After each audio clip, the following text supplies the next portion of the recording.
Hello friends, welcome to biology world. Practical बायोलॉजीमध्ये आज आपण फिलोटॅक्सी स्टडी करू. फिलोटॅक्सी म्हणजे नेमकं काय तर arrangement of leaves on stem or branch is called फिलोटॅक्सी.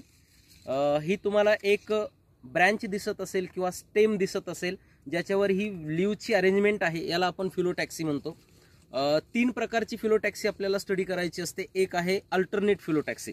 Alternate फिलोटॅक्सीचं हे बेस्ट एक्झाम्पल इथं तुम्हाला पाहायला भेटतंय. अल्टरनेट फिलोटॅक्सीमध्ये तुम्ही पाहू शकता की एका नोडवर तुम्हाला एकच लीफ दिसत असेल. जसं की इथं एक नोड आहे, एक लीफ, इकडे एक नोड आहे, एक लीफ, इकडे एक नोड आहे, एक लीफ, इकडे एक नोड आहे, एक लीफ. एक नोड एक लीफ जर अराईज झालेला असतील आणि ते जर अल्टरनेट असतील तर त्याला आपण अल्टरनेट फिलोटॅक्सी म्हणतो. याचं एक्झाम्पल आहे MSC. M for mustard, S for sunflower आणि C फॉर चायना रोज. आपल्याला लक्षात ठेवायचं आहे.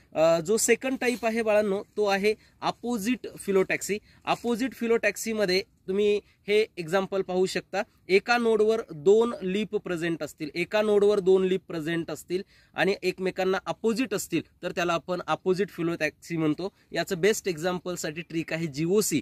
G फॉर गवा, O फॉर अपोजिट फिलोटॅक्सी आणि C फॉर कॅलोट्रॉपिस. तिसरा जो टाईप आहे तो आहे वर्ल फिलोटॅक्सी.